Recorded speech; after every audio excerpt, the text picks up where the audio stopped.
नमस्कार स्टूडेंट्स, आप सभी का हमारे YouTube channel Shri Ram Naresh computer section में स्वागत है। फ्रेंड्स, जैसा कि हम आज ये हमारे वीडियो की पार्ट 4 है। पार्ट 3 में हमने जो वाउचर देखे थे वो वाउचर रिसिप्ट वाउचर था और जनरल वाउचर था।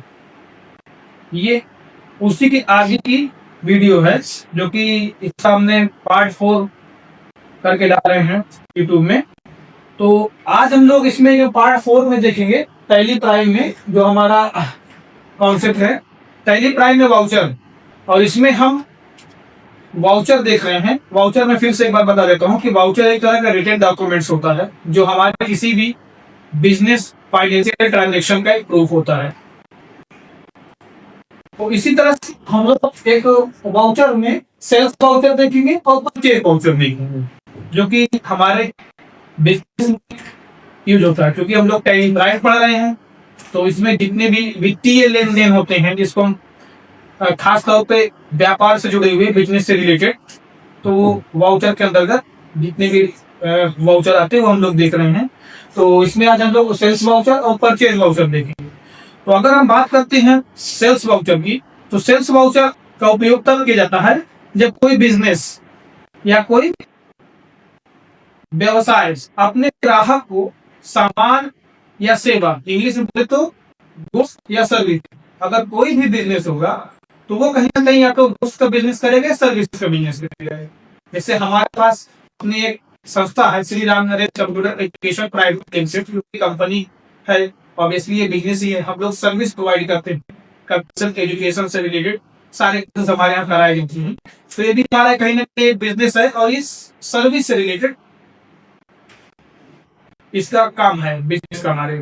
तो इसी तरह से कोई और व्यक्ति भी हो सकता है, वो हो सकता है गुड्स का बिजनेस करे, किसी के पास कपड़े की दुकान रहती है, किसी के पास किसी भी तरह की दुकान हो सकती है जो कि गुड्स से रिलेटेड, सर्विस से रिलेटेड। तो इसमें जब हम कस्टमर को सामान जब बेचते हैं तो उस समय सेल्स वाउचर का यूज किया जाता है।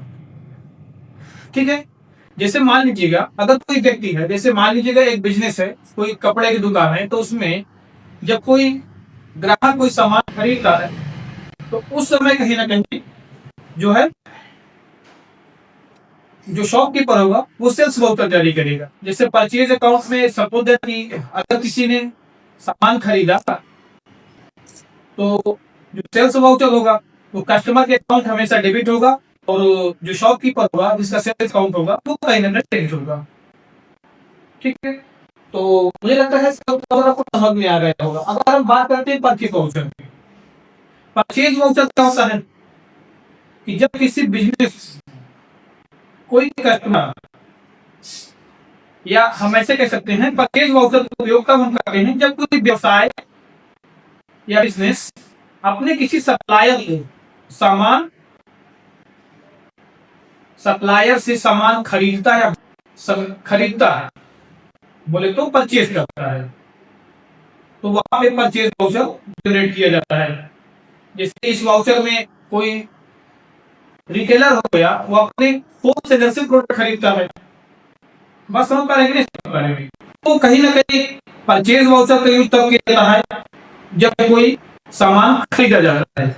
जैसे अगर आपने 5,000 रुपए का सामान खरीदा तो परचेज अकाउंट डेबिट होगा और जो कैश होगा या सप्लायर होगा वो क्रेडिट होगा। ठीक है, तो कहीं ना कहीं आज हम लोग किसी को देखा कि सेल्स वाउचर और परचेज वाउचर होता है।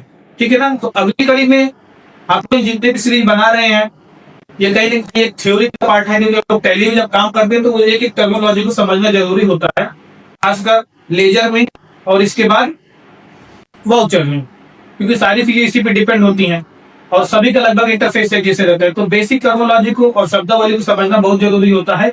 जब हम इस चीज को समझे रहेंगे तो कहीं ना कहीं सिस्टम उसमें टैली में काम अच्छा कर पाएंगे और एक एक एंट्री बहुत बेस्ट तरीके से कर लेंगे अगर एक एक टर्मिनोलॉजी को समझे रहेंगे।